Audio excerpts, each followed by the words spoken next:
You think it's easy for me to tell you that? Then back off.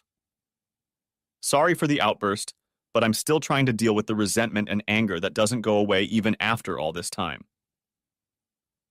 My life was great until I found out my wife was gifted. I don't think I could have lived with the fact that she is gifted, but I still can't get over the fact that Shauna was so proud and excited about being gifted. She saw it as a blessing and didn't see it as the curse it really was. Shauna McKee and I first met many years ago when we worked for a national telecommunications company in Inverness. She was a dispatcher, and I was a telephone engineer. I fell in love with her soft Highland accent before I even saw her. Of course, it helped that she turned out to be a red-haired beauty with a cheeky smile, a twinkle in her eye, and a scattering of cute freckles. She said she'd first taken a fancy to me because my name was Rob Roy McGregor, like the famous Scottish outlaw of the late 17th century. Perhaps she liked the challenge of taming an outlaw. My job took me all over the Scottish Highlands, and I was responsible for installing and maintaining masts and receivers for faster broadband. It wasn't so much what I did that motivated me. It was where I did it that I enjoyed about my job. The Scottish Highlands became my workplace, where stunning scenery combines with clean air and soft light that makes the heart sing. After the birth of our son Robbie, it didn't take long for Shona to convince me to move back to her home village of Lochmagandy. In retrospect, I shouldn't have agreed to the move. It wasn't because of the location at all. It's a wonderful setting, and Shona's mother and sister lived nearby, so we were never short of babysitting little Robbie for a day, evening, or weekend. Unfortunately, what I didn't anticipate was that Shona would find herself fully involved in the workings of a very close-knit matriarchal community where the women make the important decisions, and the men seem to spend most of their free time in the village pub, drinking whiskey and beer and chatting about the weather or the price of sheep. When the sun shines, you'd think it was a heavenly place. White-walled cottages are scattered on the lower hillsides, and the village of Lochmagandy is a cluster of modest houses, stores, and small cottages around the village square where the road ends at the head of the loch. The village and surrounding farms are sheltered on three sides by what is known as Hoke Magandy, a necklace of high hills around three sides of Glen Magandy, providing protection from extreme weather. It's a beautiful place, but when the clouds overcast the sky and you can't see the hilltops, it becomes bleak and dreary.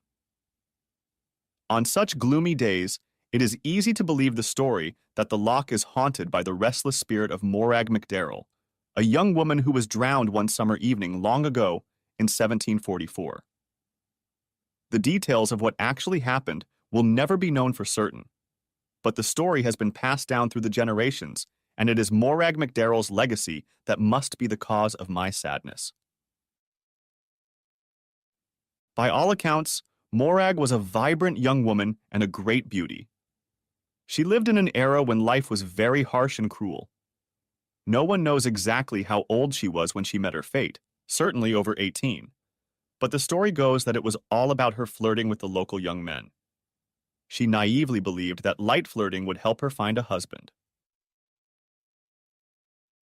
On that fateful summer evening, 4 young men ambushed her as she was returning from the fields to her parents' home. Perhaps they thought she would offer no resistance, but she must have fought like a wildcat to save her honor. The 4 suspects were later identified by scratches on their hands and faces. Poor Morag had taken one hell of a beating. She was found later that night when a search party led by her father spotted her floating face down in shallow water near the bank of the Laird. At first it was assumed that she had drowned while swimming in the ravine on her way home, but the truth soon became clear. They claimed they had no idea how she drowned. The loss of 4 young men from the available labor force in the small Highland village would have created serious problems for the community. Donald MacDarrell, the clan chief, didn't want that to happen. Acting as judge and jury, he decided the case in favor of the young men, ruling that the assault charges had no merit. After Morag's death, none of the young men were punished. Instead, the lads could continue to work the land as usual, and the local women were left to grumble among themselves about old Donald's failure to punish those responsible. During the following winter, there was much talk in the community about what the consequences of such a gross miscarriage of justice might be. Highlanders are very sensitive to their surroundings and are often very superstitious. Most locals were of the opinion that Morag's spirit could not rest in peace, that the loch was now haunted, and that those responsible would be cursed by fate. Donald MacDerrill, a chief who had failed in his duty to administer justice, soon met a grim end.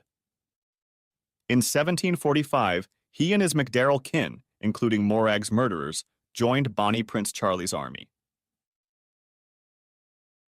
At the Battle of Culloden on April 16, 1746, they were among the Highlanders attacking the troops of Prince William, Duke of Cumberland. Donald and the young men who killed Morag were killed. The women of the glen were heartbroken. In addition to losing most of the men, there was the possibility that their fragile economy would collapse, and they would either starve to death or be forced to leave the glen, begging and prostituting in the lowland towns to survive.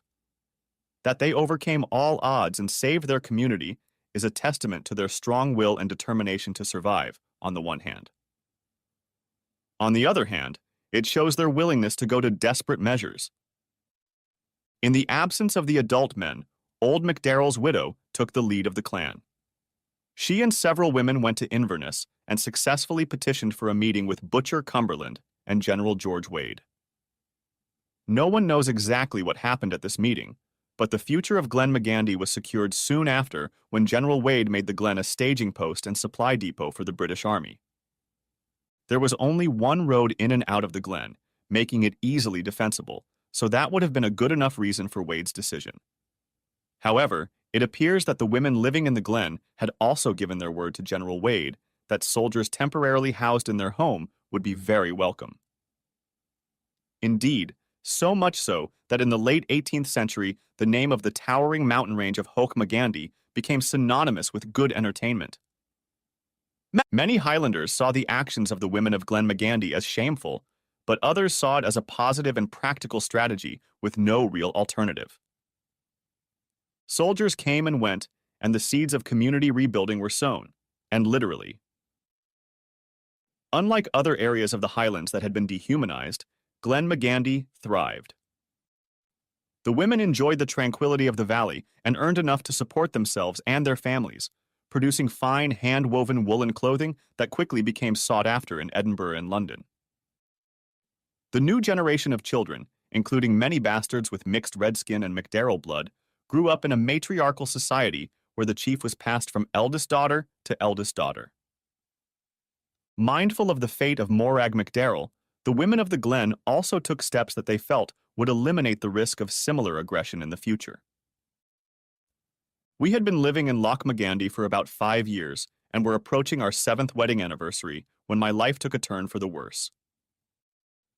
I was as happy as a hog on the moor as spring gradually turned to summer. Shauna was like a bitch in heat every time I came home after a few days on the road. That Friday was pretty typical. Little Robbie was at a sleepover at Aunt Maggie and Uncle Duncan's house, visiting his cousin, another copper-haired 6-year-old boy named Malcolm. We nicknamed the two of them Ginger Nuts. Returning home after a week of maintenance checks up north, I stopped by to say hello to Robbie and thank Maggie and Duncan for giving Shauna and me the night off. Robbie gave me a quick hug, but I played second fiddle. He was more interested in running around with Malcolm. I remember thinking that they would probably be best friends forever. When I got home, the delicious aroma of beef stew with wild mountain thyme wafted from the kitchen. Shauna was bustling around setting the dining room table. She had added a couple of tall candles, usually a sign that she wanted romance, and there was an open bottle of Côte de Rhône on the table. She brought me a cold beer while I hung up my coat and put the dirty laundry in the laundry basket. After a week of working away from home, it always takes me about half an hour to relax and get in the mood for home. Shauna was used to this by now, and didn't expect me to have any meaningful conversation right away. Instead, she filled the gap by telling me about her day or week and the latest gossip. I relaxed with a beer while she fiddled around in the kitchen, stirring stew and putting plates in the top oven to warm up, and chatted about the holiday coming up the next evening. The party was to celebrate the 18th birthday of Callum MacDerrill, whose mother was a lady chief. There would be a first-class band of fiddlers playing and Scottish country dancing. Everyone was going to come from all over the county, and the village hall would be filled with people of all ages, from toddlers to decrepit pensioners. Shauna had made friends with Fiona, the woman chief, and was helping Fiona and Dougal, her husband, to organize the festivities. In recent weeks, Shauna seemed to visit them every time I called her while away from home. She was immensely excited about the preparations for Callum's birthday party and told me more than once how honored she was to have been chosen to help. At dinner, she talked about how wonderful the day was going to be and how great it was that Callum had grown up so quickly and would be 18 tomorrow. She gave him a gold ring engraved with the intertwined initials CS, which she showed me that night after dinner as we sat in the living room enjoying a whiskey from nearby Glenfarclas. "So why isn't it CM for Callum McDarrell?" I asked. "Asked me?" "Oh, that's right." "Well, yes, Stuart is his middle name," she quickly replied, slamming the little red velvet box shut and placing it on the coffee table. I didn't pay it much mind at that moment because she looked at me with one of her special looks. Her twinkling eyes and mischievous grin told me she was ready to go to bed. Cottages in Highland are usually one story, and ours was no exception, so there was no need to climb the stairs, and soon we were lying between the sheets on our big double bed. When Robbie left for the night, I thought we'd have time on Saturday morning, but Shauna was up bright and early, leaving me to doze off while she showered and dressed. "Good morning, lazy bones," she said. "I'm just going to stop by Fiona's, but I'll stop by the bakery on the way back and get us some breakfast rolls. You can stay in bed for once, and after breakfast we'll go get Robbie." I thought about lying in bed after she left, but decided to get up and do some housework. Taking a quick shower, I changed into jeans and my favorite green and black plaid shirt, loaded the washer, and went to tidy up the living room before getting on with the rest of the chores. On the coffee table still lay the small red box with the ring on it. Next to it lay an envelope addressed to Callum McDarrell, no doubt containing a birthday card. Apparently, Shauna had forgotten to bring them with her. I suppose we could have given them to Callum in the evening, but I found it easier to take them straight away myself. The chief's cottage stood alone, in the middle of the land that legally belonged to the chief and was comparatively secluded. But it was less than a mile away if you cut across the fields, and I thought the fresh air would blow away the cobwebs left by the balvenie. And I could see the lakeside village in the distance as I walked through fields of long, lush meadow grass that the sheep love so much. I had to climb over a couple of dry stone walls, but it wasn't until about 20 minutes later that I reached the stone barn adjoining the cottage. To get to the front door of the cottage, I had to go around the back of the barn and down the north side of the cottage. Chief's cottage is an old Highland cottage, long and low, with thick whitewashed walls and a black slate roof that was originally thatched. When it was built over 200 years ago, it was important to minimize heat loss, so the windows are quite small, especially on the north and west sides of the cottage facing the prevailing wind and weather. However, as I was making my way along the north side of the cottage, the window I passed by was large enough for me to see my wife, and that stopped me in my tracks.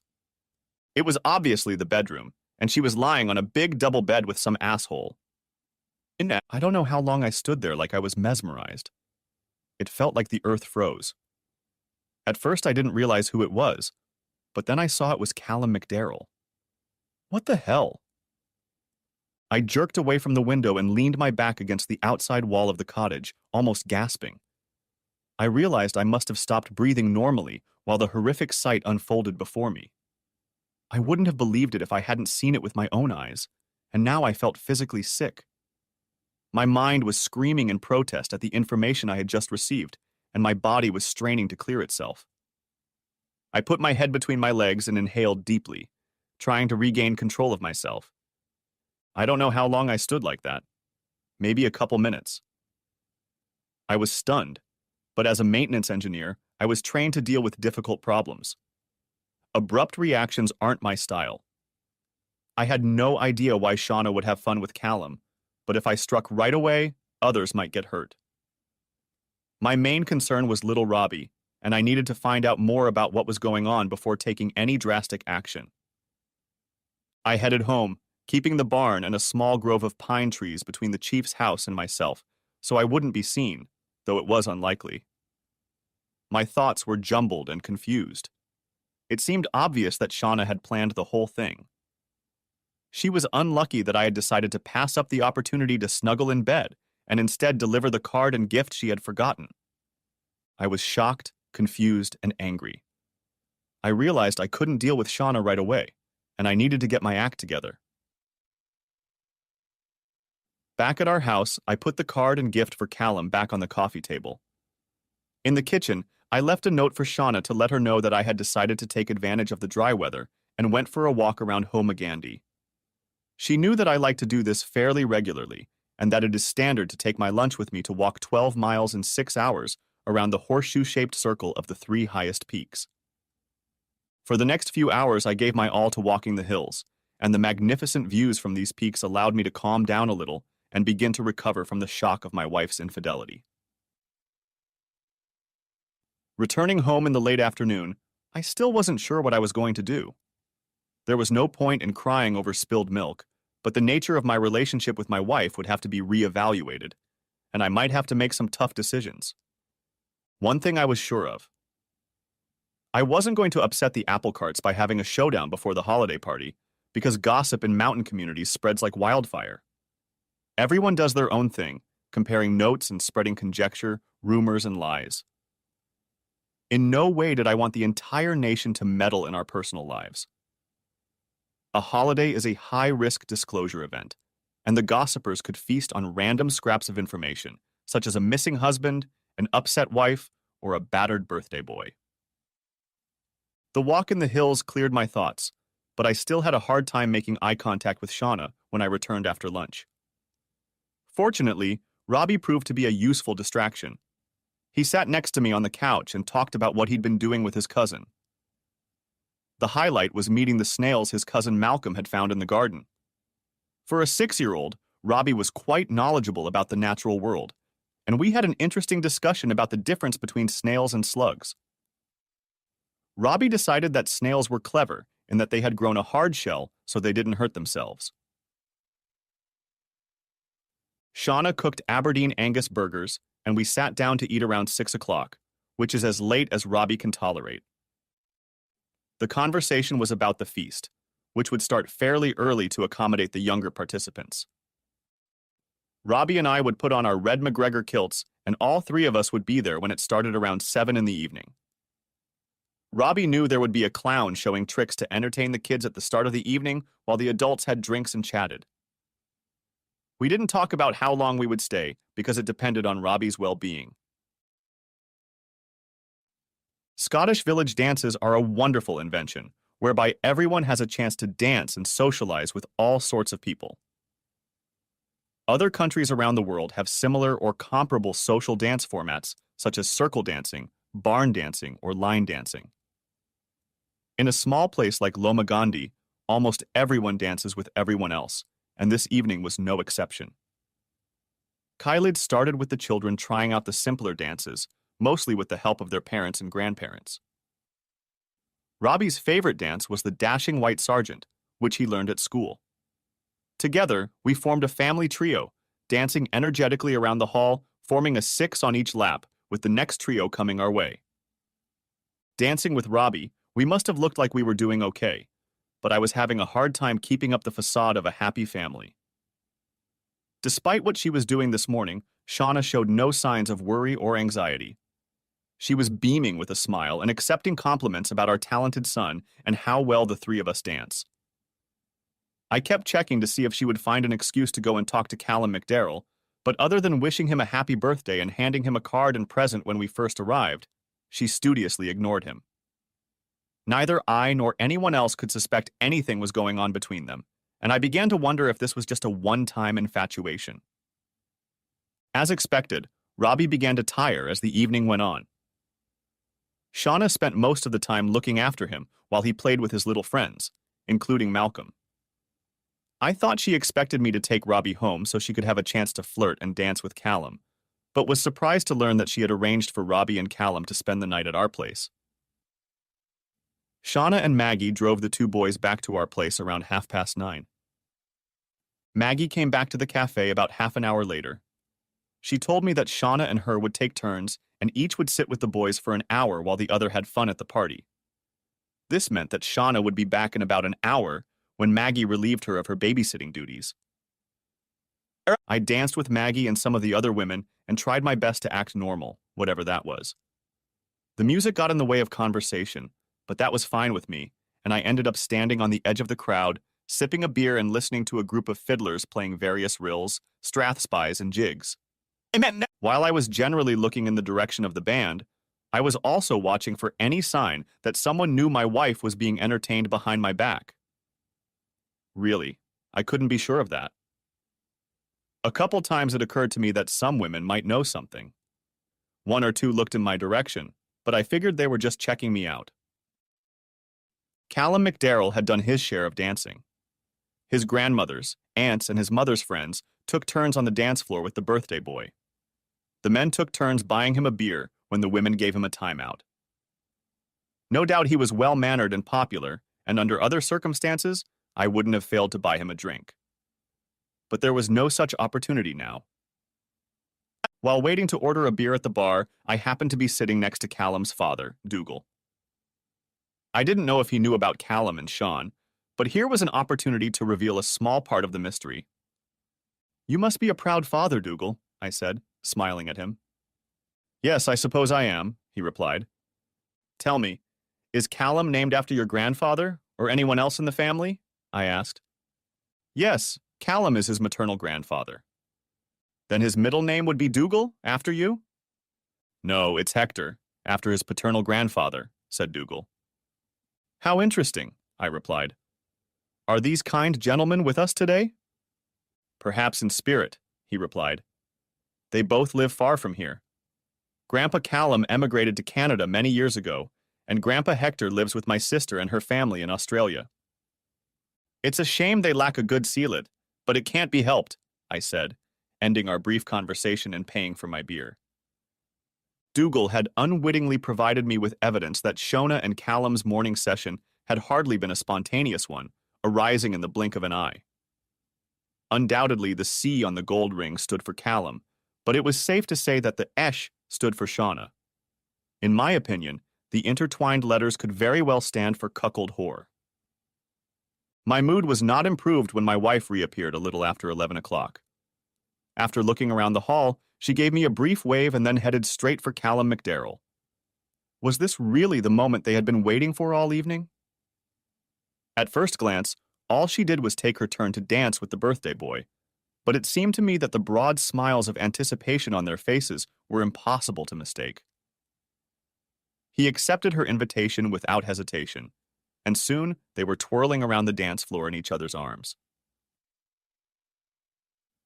If I hadn't been attentive to these signs on other people's faces, I might not have noticed anything, but the onlookers who knew something was going on couldn't help themselves. Watching the dancing couple, many women, including my mother-in-law and sister-in-law, furtively cast glances in my direction. They were no doubt amused at the thought of my wife dancing with her young lover and me not understanding. I put on a poker face and only decided to leave when Shauna and Callum remained on the dance floor after 2 dances. Someone must have suspected I knew what was going on.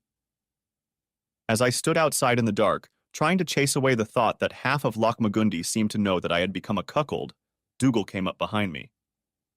"You don't look happy, Rob. What's the matter?" "Your son and my wife," I replied. "So you've all found out. Fiona thought you might be with them.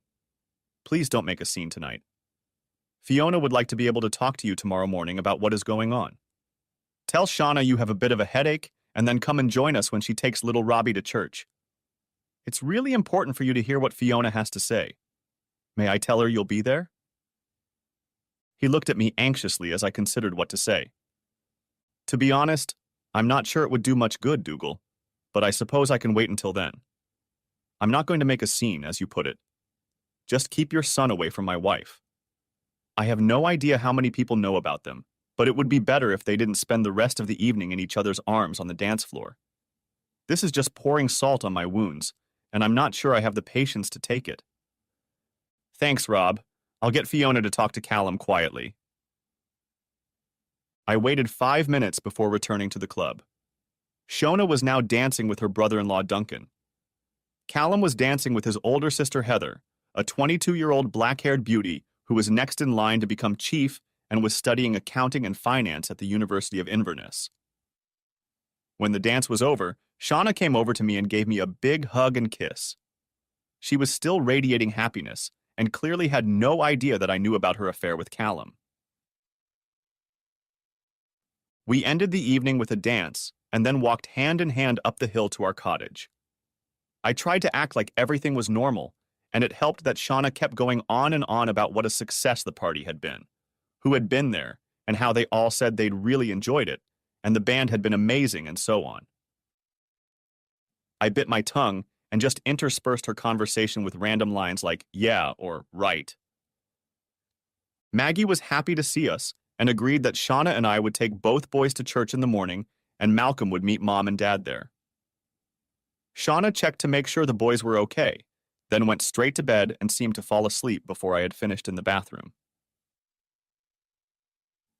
I lay awake for a while, wondering what the clan leader could say to me to change the course of my thoughts. I was almost certain that my marriage was mortally wounded, and felt that Lady Fiona was unlikely to be able to resuscitate it. The next morning, Shona made breakfast and took the boys to church herself when I told her I had a slight headache and needed some fresh air.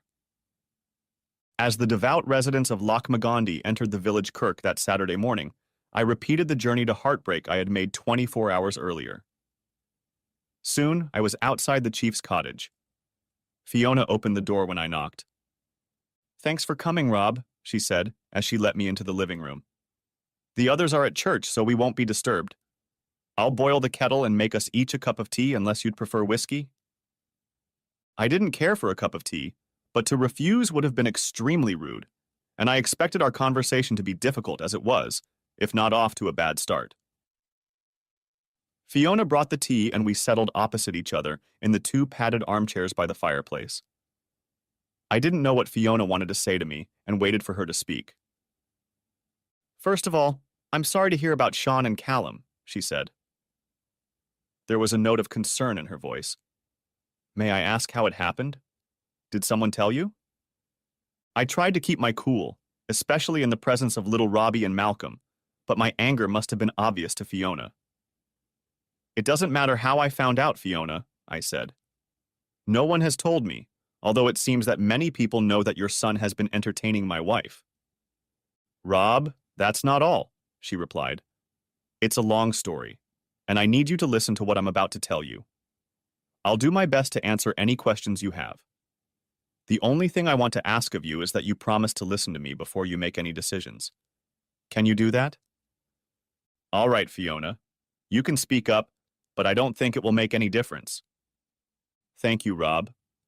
I won't deny that Shona and Callum had a close relationship. What you don't know is that Shona was gifted. I don't mean that she was talented or endowed with some gift from God. I'm talking about a woman's gift to a young man when he reaches adulthood." "Wait a minute, Fiona," I interrupted in amazement. "Are you saying that Shona and Callum were having fun because it's some sort of tradition or rite of passage when he turns 18? "Yes, Rob, roughly," she replied. "You see, the tradition of gifting women at Glenmagandy began after Morag MacDarrell.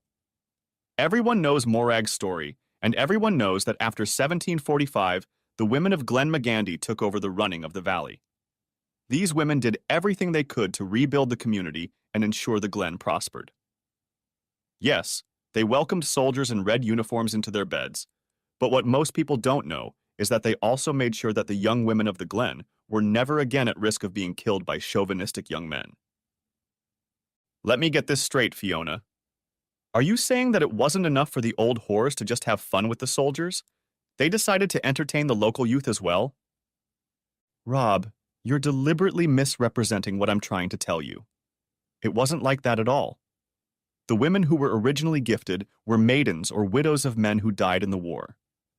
For many years, the men of Glenmagandy had sought their fortunes in North America, and it was always possible to join the fight there.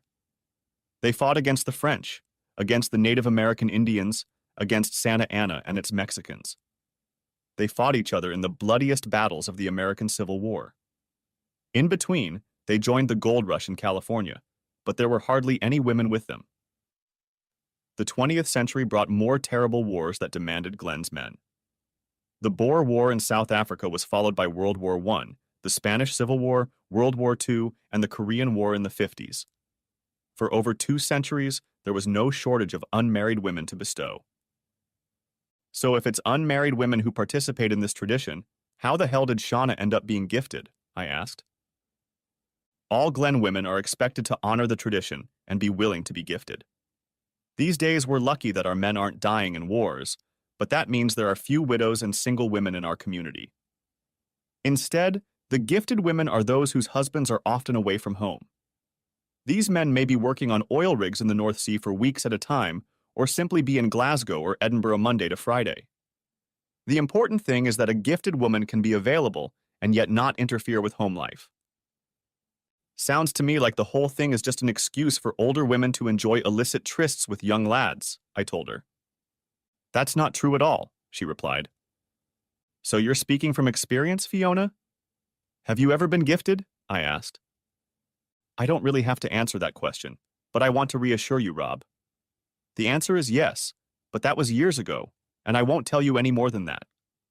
A gifted woman and her young man are expected to behave responsibly and keep their relationship as private as possible.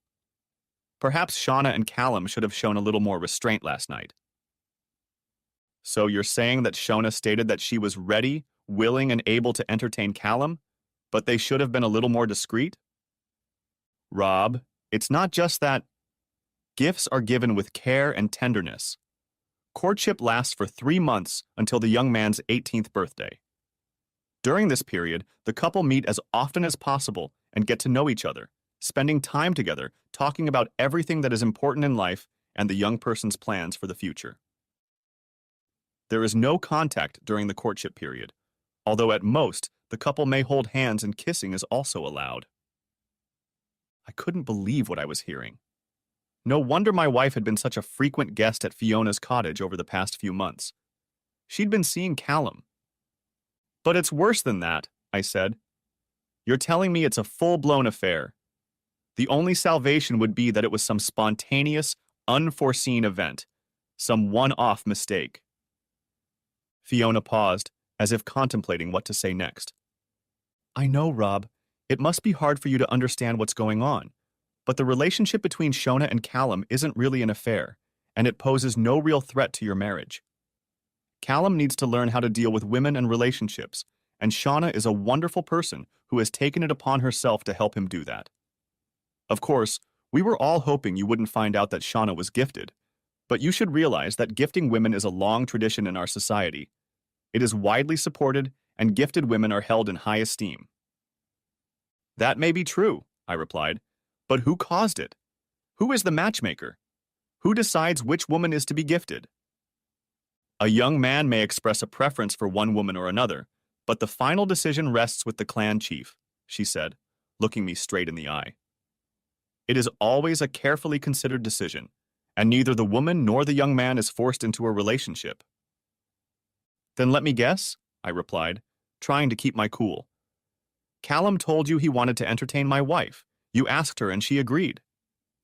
That's a very crude way of putting it, Rob, she objected. Very crude way of putting it. That's what it was. But I can't think of a better person than Shauna to teach Callum about love, respect, and responsibilities in the adult world. I couldn't agree more, I said. All he's learned is lust, disrespect, and thoughtlessness. Lust for my wife, disrespect for me, and damn the consequences.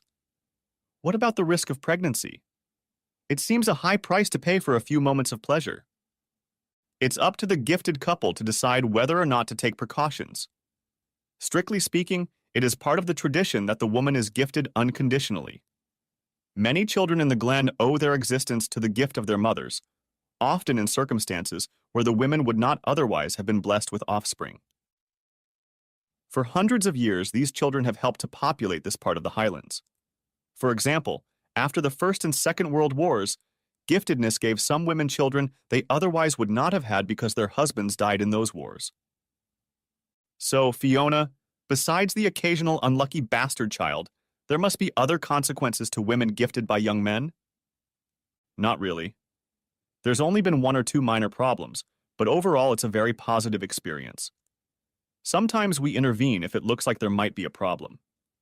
The last time that happened was when John and Mary MacDonald moved to Glasgow, shortly after you moved here. So that's why they left.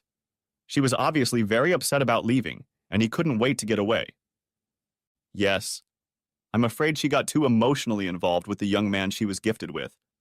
She wanted their relationship to last longer than a year. So you're saying she got more than just a one-time romp in the hay? Perhaps you don't quite understand, Rob. You see, gifts aren't just a one-time reward for good behavior. It's an incentive to stay in the Glen longer. Young men often don't know what they want to do with their lives. The gift is given for 1 year or until the young man leaves the Glen, whichever comes first. I was stunned. Are you seriously telling me that Callum expects to entertain Shauna for the next 12 months? Please try to understand, Rob. Gifting has eliminated unwanted aggression from young men because gifted women help them become mature, confident, and well-mannered. Sure, the physical intimacy is present, but during this time the young man learns about women and relationships, and emotionally, he is better prepared to face the world.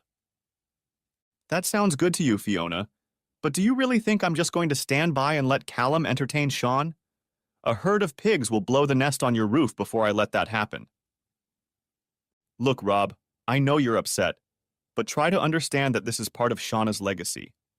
As a Glen McGandy woman, she has no choice, and it won't be for long. By all means, talk to her about it, but I would advise you not to take a hard stance.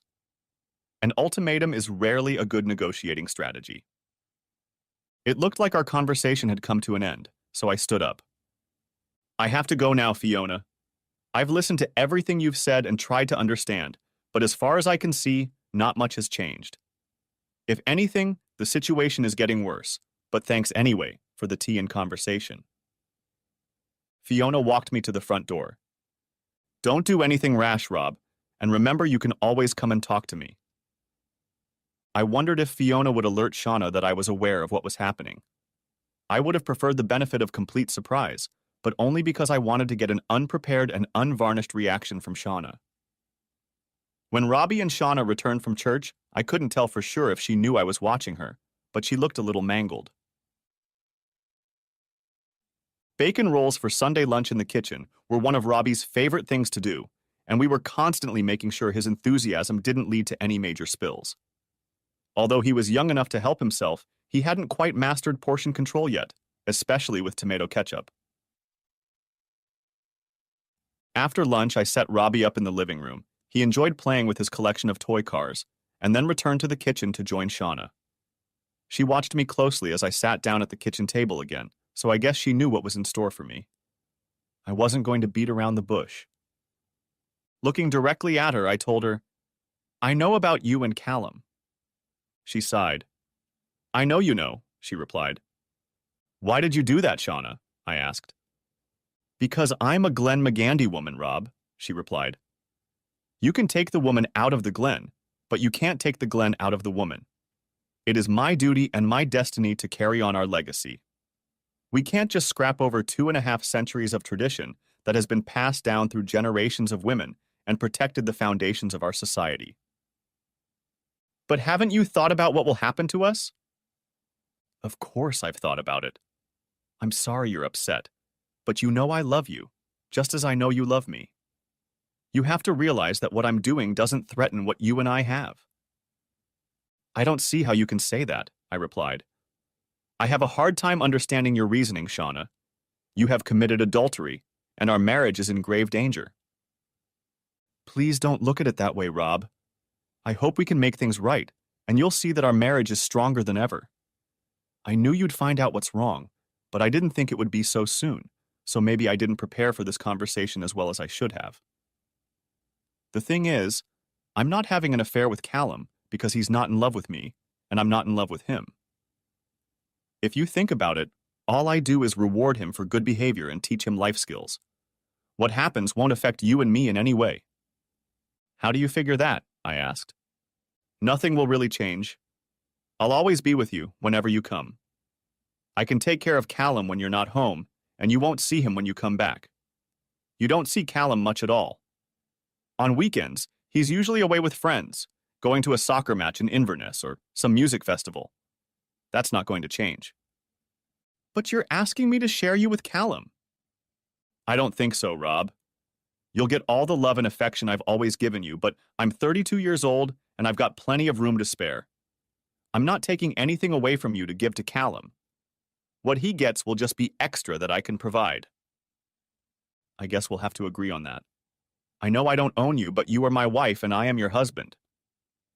I'm not going to accept the fact that you might temporarily give up your marriage vows to be faithful and devoted to me. That's a very ungraceful attitude, Rob. I thought you could see beyond the small details and understand the good we're trying to accomplish. It's a great honor for me. I've been chosen to make a man out of this boy. That's something special. Not only that, but he's the son of a chief. You make it sound like it's something between a ceremonial ritual and a transcendent experience, Shauna. But really, it's just an affair with a young guy who decided he wanted to entertain you and have you to himself. You may think so, Rob, but it's a very unusual arrangement. Many other women have gone down this path before me, and their husbands have generally been supportive, realizing it's a small sacrifice in exchange for peace and prosperity in the Glen. What happens if the husband objects? Most husbands realize they only have to turn a blind eye, so they don't object. Very rarely does the husband object, and he ends up leaving the Glen. As you know, when it comes to business, it is the women who control what happens in this valley. That sounds like an ultimatum to me, I said. Your friend Fiona warned me not to give you ultimatums, so I'm puzzled that you might want to go down that path. I'm not forcing you to do anything, Rob. In fact, everyone would be better off if you did nothing, yourself included. This is all very new to you, and you probably need time and space to think things through. I think we both need to think this through carefully, Shauna. I think I know what I need to do, but I'll agree to wait a few days if you agree to stay away from Callum. I didn't wait for her reply and walked into the living room to see if Robbie wanted to go for a walk. It was a casual Sunday afternoon, which meant that Shauna had some time to herself, and Robbie could spend time with me for a change. I couldn't help being away from home during the work week, and I treasured those couple hours each week. Robbie and I would usually end up on the lakeshore looking for wading birds that like to feed in the reedy shallows. Robbie's favorite bird was the gray heron, with its long legs, long beak, and gray, black and white plumage. He was thrilled to see a lone heron that day. It stood motionless, hunched over, leaning its long neck on its chest and hiding its head as if it wanted to hide from the world. For the rest of the day, Shauna and I barely spoke to each other. We both tried to keep the conversation going with Robbie, who eagerly told Shauna about the heron and his plans for the week ahead. I don't think he realized that the atmosphere was tense that evening. As far as I could tell, Shauna was keeping quiet, trying to buy time and avoid escalating the crisis in the hope that I would eventually come to agree with her position. I don't think she realized the extent of my anger and that I was only containing it through determined self-control, which included refusing to discuss it further. There was little I could do if Shauna chose to ignore my plea to cool down towards Callum. As I packed my bag that evening, I couldn't help but think about how I would feel if I had to leave home for good. What I was feeling was already almost unbearable. It was as if the three of us had been in a car accident, and the wife I loved was suddenly taken from me. All I had left to hold on to was my son. How could I avoid losing him? I needed time to realize what was happening and what I could do about it. I got up early the next morning, intending to hit the road before Shauna got up. I was just finishing my coffee and putting on my jacket when she appeared in her robe. Her eyes looked puffy and red. Apparently, she hadn't slept well. "Drive carefully, Rob," she said as I headed for the door. "Please remember that I love you. Let's talk later this week." "Okay, Shauna," I replied. I'll be damned if I let her hear the L word from me. Looking back, I think I spent the first part of that week in a daze and shock. I didn't call home or hear from Shauna, but that wasn't unusual. I was often in remote areas where the phone network was very poor, which was why we were trying to upgrade and improve the telecommunications infrastructure. That Thursday night, like most Thursdays, I was booked into a serviced apartment that the company rented in Inverness. It was much more comfortable than a boring hotel room and had all the necessary home comforts, including a good selection of whiskey. I was just finishing writing up my reports in preparation for the weekly management meeting the next day when the doorbell rang around 7 in the evening. I opened the door, and there stood Lady Fiona. She was wrapped against the evening chill in what I would call country attire: a dark green Barber jacket, tight khaki pants, and sturdy brown leather knee-high boots. The Range Rover SUV, the color of British racing green that complemented her outfit, was undoubtedly parked outside the apartment. "Good evening, Rob. I apologize for dropping by unannounced. May I come in?" she asked. "Sure," I replied, opening the door and letting her into the living room. She took off her jacket, exposing a simple white blouse and beige cardigan, and sat down in a chair. I wasn't really surprised to see her, but I still had to ask, "Did you come all the way to Inverness just to see me, Fiona?" "More or less. I met my daughter this afternoon, but you're the main reason I'm here. I'd like to have a cup of tea if you don't mind, and then perhaps we can talk about everything." I went into the kitchen and put the kettle on. Making tea isn't just about hospitality. It's also a very British way of dealing with trouble. It's customary to greet bad news with a steadfast stamina and a boiling kettle. I had a bad feeling about Fiona's visit, but the process of making tea gave me a chance to reflect on why she came to see me. She was no spring chicken and was dressed very conservatively. I was sure she wasn't going to try and seduce me, but she seemed to have some plans, and I hoped she wasn't bringing bad news. And as I returned to the living room and took a sip of tea, she didn't waste any time with conversational pleasantries. "I'll get straight to the point, Rob. I've been talking to Shauna about the situation we're in, and I think we can resolve it to some extent. That's why I'm here." "I'm not sure it's going to be easy, Fiona, but thanks for coming. It sounds like you bring good news. Does this mean you've canceled Shauna's donation?" "Not exactly, Rob, but we've given a lot of thought to your position and tried to see it from your point of view. Shauna and I agree that we misjudged your reaction, and now we need to see if there's any way we can make amends." "I don't see how that's possible if Shauna continues to have fun with Callum." "I'm not going to deflect from my purpose by challenging your choice of phrasing, Rob, but I would prefer you avoid swearing. I realize your emotions are running high, but I'd appreciate it if you said, 'gave yourself to Callum' rather than using the F word." "Very well, Fiona, but if she continues to give herself to Callum, how does that resolve the situation?" That was exactly the problem we were facing, but then we realized we were only looking at one half of the equation. We thought about what you said and tried to look at it from your point of view. You saw that Shauna gained something and you gained nothing or lost out on something. That's not quite true, Fiona, but I think you're beginning to understand.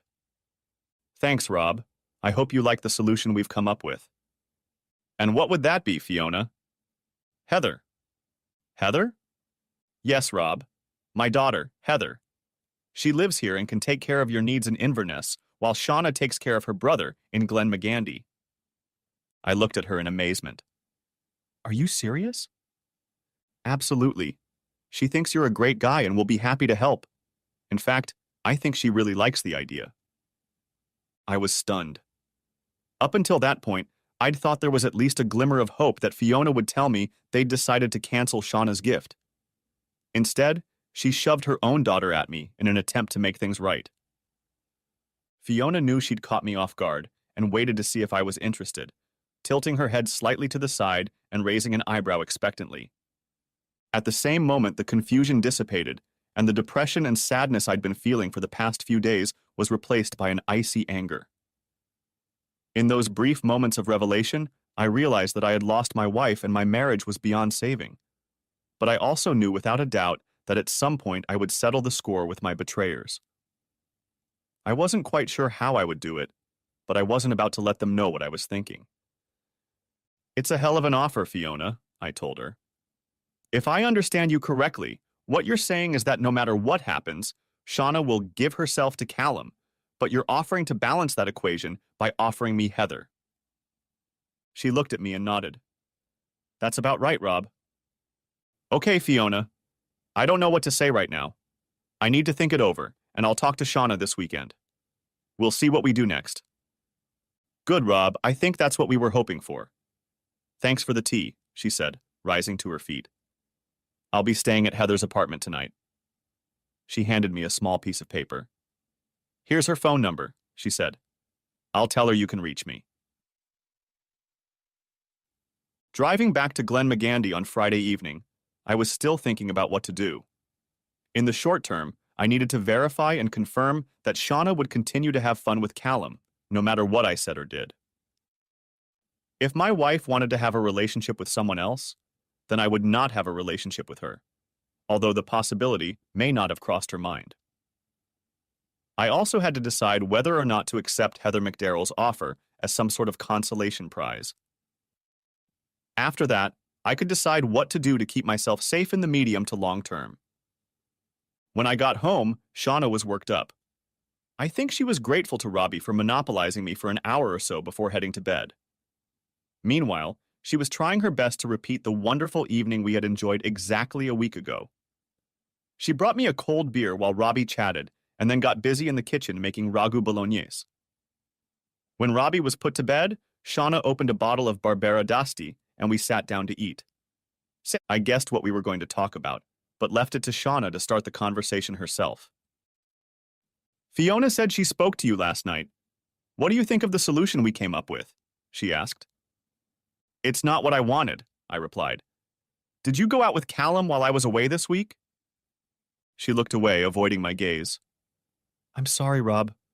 I've been gifted with him, so I can't just turn him down. So you did decide to do it after all, just like Fiona told me? She looked worried, but determined. Yes, she said quietly, nodding her head in confirmation of her intentions. I know you don't like it, Rob, but it's what I have to do. I decided to give her one last chance to change her mind. I hear what you're saying, but I still don't understand why you feel you have to do this, Shauna. I'm not going to threaten you or give you an ultimatum, because you have to decide for yourself what you want to do. I can't make you stop what you're doing, but are you sure you can live with the consequences, whatever they may be? Yes, Rob. I know it will be hard, but I think I can. It won't be forever, and I won't take offense at you if you decide to balance the equation. I think you're making a big mistake, Shauna, but it sounds like you've already made up your mind. Is there nothing I can say or do to change the situation? No, Rob. I don't think there was any chance of that, she replied. You see, I didn't tell you that I myself am a gifted child. I wouldn't exist if it weren't for the giftedness. My mother was gifted, and I am a result of that. My biological father was a young man to whom she was gifted. The giftedness created me, so it was almost inevitable that the circle of life would lead to me becoming gifted in turn. Wait a minute, Shauna. You told me that your father died in a car accident when your mom was pregnant with you. Now you're telling me he wasn't your real father? Yes, she replied. It's true that my mom's husband, my dad, died when his car fell off a cliff. I don't know exactly what happened, but it turns out he was well insured, so we didn't suffer any financial loss. I guess my mom never got over his death. She told me about my biological father when I was a teenager, so I knew why my medical records were different from what I might have expected to see. That's a hell of a story, Shauna, but I still don't understand why she would have you have an affair with a teenager. Rob, it's my destiny. Being gifted led to my existence, and my existence led to my being gifted. I realized there was nothing more I could say to change her mind, so I just nodded, and for a while we ate in silence, each with our own thoughts. However, I had one more important question to ask. From now on, I don't want Robbie socializing with Callum or his family. Can you promise me that? I asked. Of course, she replied quickly, smiling uncertainly at me. I don't know if she thought I was accepting of our changed circumstances, but it was just damage control on my part. I was going to do everything I could to make sure my son didn't encounter any strange behavior that might affect his young mind. He was already going to have a hard time dealing with the changes in our family relationship. After dinner, I decided to treat myself to an 18-year-old Glenfarclas single malt wine, which I sipped while we sat and watched some mindless television chatter. Eventually, when we went to bed around midnight, it was as if a huge weight had been lifted off me, and I fell asleep almost immediately. I have no idea if Shauna slept as soundly, but I'm pretty sure my subconscious recognized that the deed was done, and change was inevitable. Sunday morning, I told Shauna that I wouldn't be going to church with her and Robbie anymore. There was no way I wanted to play happy family with her and give people the impression that I was okay with being a cuckold. I think she knew the reason I didn't go to church with her, but wasn't completely sure. "Why don't you want to go to church?" she asked. "Have you lost your faith in God?" "No, but I don't think he's here," I replied. "I'm going for a walk in the hills instead. If God exists, he will find me there." In fact, I didn't go for a walk in the hills that Sunday morning. Instead, I used the time when Shauna and Robbie weren't home to move my things into the guest bedroom. Shauna didn't know what I had done until we went to bed in the evening. I made sure to lie down first and was already in bed with the lights off when Shauna poked her head out from behind the guest bedroom door. "What are you doing here, Rob?" she asked. "What does it look like, Shauna?" I replied. "I'm not sharing a bed with you if you're sharing it with Callum McDarrell." "Come on, Rob. Really?" "Damn right, Shona. I'm not going to make a big deal out of it, but you're going to have to get over it or I'll move out. For Robbie's sake, I hope it doesn't come to that." She frowned and her lips pressed together in irritation. "Okay, Rob, if that's the way it's going to be. I think you're being a little silly, cutting off your nose despite your face. You know where to find me if you need me." The next week on the road, I decided I wasn't going to entertain Heather McDarrell as compensation for the temporary loss of her brother's spouse. I wasn't going to go along with the absurd notion that some weird infidelity equation was being solved. Absolutely not. I was going to entertain Heather simply for my own pleasure, provided she wasn't forced to offer herself to me. You see, years ago, I'd learned to make the best of a bad situation. My then-girlfriend didn't like me smoking cigarettes. "It's like kissing an ashtray," she told me. Then she said I would have to choose between her and cigarettes. I understood her point of view, so I decided to give up cigarettes, but it wasn't easy. The first 2 months were the hardest, and I was grumpy like a bear with a sore head. Then she decided she wasn't interested in me anymore, and we broke up. So how did I capitalize on this unpleasant situation? You guessed it. I never smoked another cigarette, and as a consequence, I became slimmer and healthier. Shona's affair with Callum was another bad situation. No matter what I did, it wasn't going to save my marriage. So how could I make the best of this bad situation? Well, for a start, it would be a good idea to entertain Heather McDarrell, so I called her on Wednesday and we agreed to meet for dinner in Inverness on Thursday. I suppose I could have just asked her to come to the apartment, but that wasn't my style. Besides, I needed to have a serious talk with her if we were going to meet on a regular basis. Over dinner, we got to know each other much better. Besides being a very pretty girl, she turned out to be smart and a good conversationalist.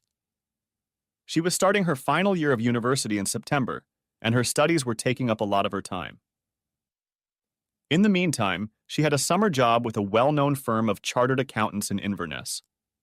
She had a steady boyfriend called Donnie, who was studying agriculture at UHI.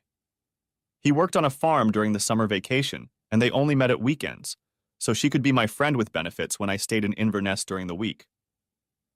When she told me this, a wide grin played across her face.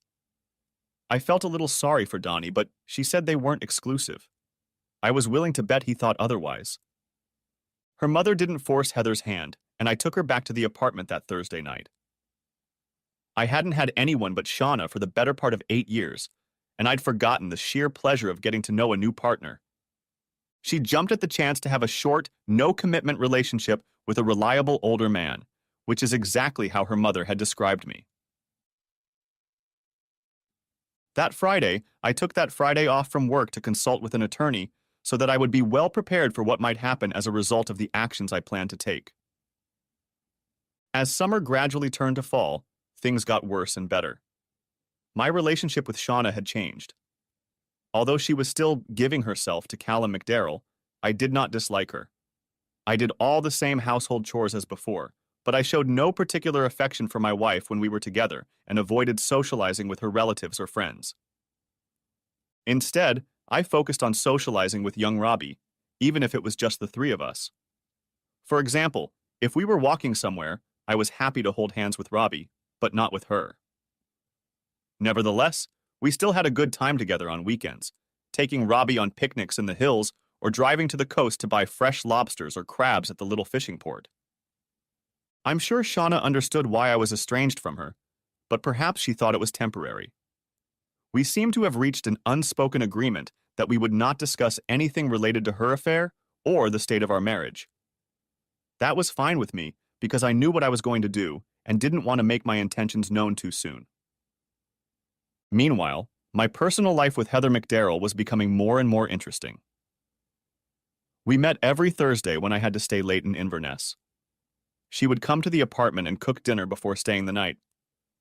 She made up a legend and told her neighbors that she was visiting her elderly aunt every Thursday. Next chapter. It was about mid-September when the shit hit the fan, or rather, vomit hit the pan. While making breakfast one Sunday morning, I heard the sound of someone throwing up in the bathroom. A short time later, a very pale Shauna appeared, clutching her robe with one hand and leaning against the kitchen doorway with the other. "Rob, could you do me a favor and make me some weak tea?" she asked. "No milk and no sugar. I'm going to go and lie down." "Sure, Shauna," I replied. "No problem.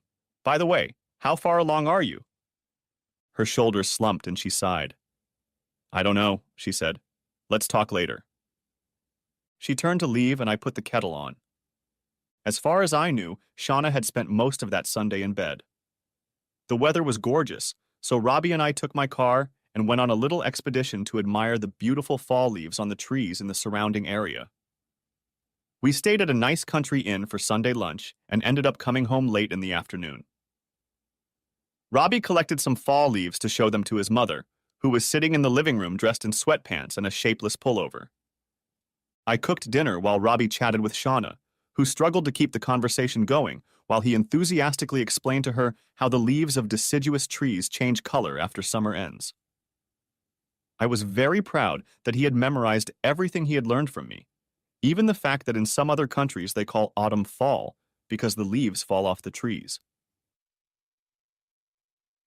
Later that night, after Robbie went to bed, Shauna and I had a mature conversation, although it was more of a conversation about how she sees her future. Earlier in the week, she threw up for the first time and went to the local doctor. They did an examination which confirmed that she was in the early stages of pregnancy, probably 6 to 8 weeks along. She hadn't told Callum that he was going to be a father because he had already decided to accept an offer to go to Edinburgh University and would be leaving the Glen the following week. "So now you expect me to just forget what this was all about?" I asked. "Asked me." "You knew it was only a temporary arrangement, Rob," she said. "Now that Callum has decided to leave the Glen for Edinburgh, it's over." "I don't understand how you could think we could just go back to the way things were," I replied. "On top of the weeks and months you spent having fun with Callum, you have a baby in your belly." "I beg you to forgive and forget about what happened," she pleaded. "You're a wonderful husband and father, Rob. A baby needs a loving family, and I hope you understand that." "Well, that's not exactly what I see," I replied. "I think Callum and you need to take responsibility for the consequences of your actions. Please don't expect me to share that burden with you." "But a new baby won't be a burden on us," she said. "It will be good for Robbie to have a little brother or sister, and another child won't add much to our expenses." "I don't think you understand," I told her. "I'm not interested in reconciling with you, and I'm not going to take parental responsibility for your bastard." She looked stunned, then burst into tears. "How can you be so cruel?" she exclaimed, running out of the room. A few days later, while I was on the road, Shauna filed for divorce. The divorce petition detailed when and where her infidelity with Callum McDarrell had occurred and stated that she was carrying his child. Even though she had been living in cloud cuckoo land for some time, I expected that Shauna would now realize that she would have to deal with the consequences of her actions. Shauna called me when she got the papers, but she was distraught and didn't understand anything. The gist of the conversation was how could I have been so cruel, to which I replied, "Weren't you cruel to me?" I didn't go back to Lochmagandy that weekend because there was no way I was going to live in the same house as Shona and give anyone reason to believe that the marriage hadn't irretrievably broken down. It wasn't an easy decision, but I expected that I would soon be able to visit Robbie for a few hours every weekend, even if I had to drive back and forth from Inverness each time to do so.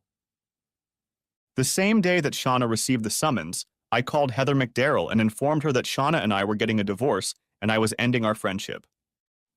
I enjoyed entertaining Heather, but I didn't want any complications from continuing a relationship with her, especially if her boyfriend Donnie was serious about his intentions. Over the next few months, many people tried to intervene, including Lady Fiona, who accused me of reneging on a deal she thought we had made. I pointed out that I had never said I would not divorce Shona. As far as I was concerned, Heather had made an unconditional offer simply because she liked me. It seemed unlikely to me that Lady Fiona would allow information about her daughter's affair with me to be used in a divorce case. I knew from a previous conversation with a lawyer that in Scotland, you can get a divorce if you separate and live apart from your spouse for 2 years, even if your spouse doesn't agree. I could have gone down that route but chose to plead adultery, and not just because I could name Callum McDarrell. I wasn't cruel for nothing. Sure, I got some satisfaction from calling him by name and shaming him, but I didn't want to end up with parental responsibility on the basis that I was married to Shona when the baby was born. Callum and Shona could take on that responsibility, and the child support agency would make sure Callum paid for his child's upbringing. I needed to divorce as soon as possible if I wanted to avoid this unpleasantness. Family law solicitors are just as stingy as other barristers, but I made a generous offer that allowed Shauna to keep the cottage in Lochmagandy and committed to a schedule of monthly child support payments until Robbie turned 18. Both solicitors tried to stall and get more money out of us, so a few more months passed, but eventually Shauna accepted that it was over between us. It seems she had reached a financial agreement with Callum and his family. Her pregnancy went smoothly, and she gave birth to a baby girl at the end of April, a couple weeks after the date of our official divorce. I rented a small apartment in Inverness on a permanent basis and drove to Lochmagandy every other Saturday to spend the day with Robbie. I wasn't interested in hearing about what was going on in Shauna's life, but Robbie was happy to have a baby sister, and Shauna and I tried our best to encourage him to be a caring and loving big brother. And I made it clear to Shauna that I was not going to participate in any general family activities when I came to visit Robbie. She tried to ambush me a couple of times, but eventually gave in, and from then on Robbie was ready for me when I arrived, so I didn't have to spend any more time with Shauna and her baby than necessary. I wasn't rude, but she soon realized that our conversation would never go beyond discussing the weather or how Robbie was doing in school. Life went on, and I began to adjust to a different pattern of social engagement. I had a lot more time to myself, including some amorous encounters, but I wasn't pursuing a long-term relationship. Oddly enough, this worked in my favor with quite a few women, but I tried to avoid the so-called bicycles that accompanied anyone who showed interest. Time passed, and a few years later I read in the local paper that Callum McDarrell was engaged to a girl he had met when they were both at Edinburgh University. She came from high society, her family were gentry, and lived in a huge old mansion on her country estate somewhere in Sussex or Surrey. The newspaper thought she was very attractive, and the article spoke of a Beauty and the Beast romance where a wild Scottish Highlander would be tamed by an aristocratic English beauty. I decided to visit her in Edinburgh before she made up her mind. It was not difficult to locate her, and she proved curious enough to understand the purpose of my visit and agree to meet me in a safe environment. We met in one of those lovely old Edinburgh pubs where there is a buzz of conversation, and it is hard to make out what others are saying unless you are sitting next to them. I recognized her from the picture in the paper, and soon we were sitting in a cozy little booth with a couple of glasses. "What's this all about, Mr. Johnson?" she asked, unaware that I was using a pseudonym. "Pardon the mystery, but I have some information about Callum McDarrell I'd like to let you know," I said. "There's no need to worry. It's not that scary, and you'll be able to check and verify what I'm about to tell you. Go on, she said. I'm listening, but I hope this isn't some kind of scam. Not at all, I replied. Let me ask you, how well do you get on with Callum's daughter? She looked puzzled. What are you talking about? Hasn't he told you about his daughter? I asked. No. Well, I suppose you will meet her in due course, I said. She lives in Lochmagondi with her mother. I find that very hard to believe. Are you sure he has a daughter? He's never mentioned having a daughter from a previous relationship. We have visited his parents several times in Lomagandi, and neither he nor they have ever mentioned that he has a daughter. Callum's daughter lives with her mother and older half-brother about half a mile from Callum's parents' house, I replied. Her name is Flora. She just turned 5 and will be going to school in the fall. From the looks of it, she's a sweet little girl, and I'm sure you'll get along with her, even if paying her expenses for the next 20 years will put a bit of a strain on your finances. She looked at me coldly. Do you have any proof that you're telling me the truth? I held out to her a copy of the divorce decree that stated Shona's adultery with Callum. You can easily have someone check for additional evidence, I said. It took her a moment to read the basic details, but she was clearly not satisfied. I can't believe he didn't tell me about this, she said.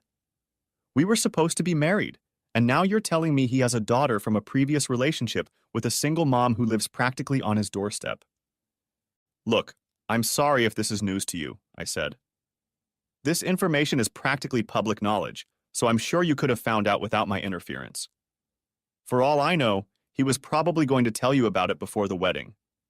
Whatever you do, please don't tell him how you found out, but it would be better if you found out sooner rather than later. After all, if you marry Callum, you will share his obligations and responsibilities. I will have to think about that, Mr. Johnson, she replied, but thank you for bringing it to my attention. May I keep this? She asked, holding up a copy of the divorce decree. Of course, I told her. It would be my pleasure. She got up to leave, and I felt a deep sense of satisfaction as she walked out of the busy pub. I would never see her again, and if things worked out as I envisioned, neither would Callum McDarrell see her again. About a month later, when I was picking up Robbie, I casually mentioned to Shona that I'd read in the paper that Callum McDarrell was getting married.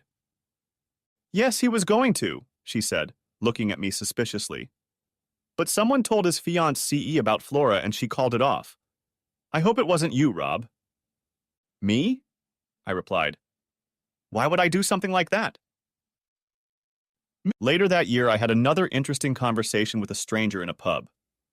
One of my colleagues had heard me talking about the stunning views from Mount Homagandi and insisted on introducing me to his uncle, who claimed to have hiked the hills in the area extensively in his youth. It turned out that this charming old man was a good friend of John McKee, the man Shauna called her father, and who had died in that terrible car accident before Shauna was born.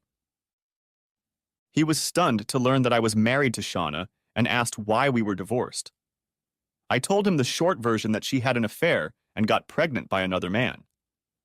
Gee, he said, the apple doesn't fall far from the tree, Rob. What do you mean? Did you know that John McKee wasn't Shauna's biological father? I asked him. Yes, he nodded. And unfortunately, neither did John McKee, or he might still be alive. I thought he died in a car accident, I replied, wondering what he meant. That's what the insurance company decided, he said. The truth is a little different. After hearing your story, I think I can trust that you won't tell anyone what I'm about to tell you.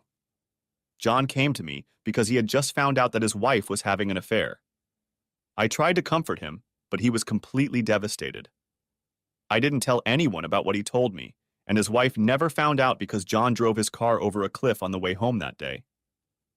I decided not to say anything, but I keep asking myself if I could have done more to help him, but I guess he just couldn't live with what she did. The old man paused for a moment, no doubt remembering his friend, John McKee, and then looking me straight in the eye added, I'm so glad you're not like poor John. For a while, I put a lot of effort into my job and ended up heading up the Scottish Highlands Infrastructure Department for a multinational telecommunications company. Getting that job gave me great pleasure, although I wasn't the happiest person at the time. Things started to get better, but I think the healing process began when I met Ursula. She is a feisty German woman from Hamburg who divorced her husband for entertaining his personal assistant and decided she wanted to get away from it all and live in the Scottish Highlands. She loves hill walks, her outlook on life is very similar to my own, and she doesn't tolerate fools. To be honest, I think she can be a bit of a bear at times, but everyone else thinks she's a fox. We've been living together for 3 years now, but I don't know if we'll end up getting married. We're both hesitant to formalize our relationship, but who knows what could happen. Robbie turned 18 last month and will be coming to Inverness next year to go to university. In the meantime, he spends most of his free time partying with Heather McDarrell at Shona's house in Lochmagundy. Robbie had asked to give Heather to him, and she was hardly in a position to refuse his request. After all, she is a future chief and seems determined to continue the tradition of giving, whatever the consequences. I see Robbie at least once a week when he comes to visit us in Inverness. Over the past year, I've spent a lot of time telling him about giving. He now knows exactly why I divorced his mother, and why I want nothing to do with her or his half-sister Flora. It wasn't easy for him to come to terms with the behavior of his mother and her cronies, but he didn't fail to seize the opportunity to entertain Heather for nearly a year. Of course, Robbie didn't choose Heather by accident. It was on my recommendation that she got the job. Heather's husband, Donnie, yes, that Donnie, runs an animal feed supply company with a warehouse in the Inverness area. Donnie and Heather have a house in Lochmagundy, but he spends most of his time traveling around his customers and suppliers. They have been married for 10 years and have a beautiful 6-year-old daughter who spends a lot of time with her grandmother, Lady Fiona. I don't think Donnie knows about the gifts, and I'm not about to let him know that Robbie is entertaining his wife. Well, not now anyway. I'll wait until Robbie gets sick of her, and then we'll see what happens when Donnie finds out. Behind his warm and friendly facade is a hard-hearted businessman. It's unlikely that Donnie is one of those guys who acts like an asshole. I don't think he'll prosecute Robbie, but if I were making a bet, I'd bet on him burning some serious bitch. The end. Thanks for watching, I hope you enjoyed it, so subscribe to my channel and watch the next video.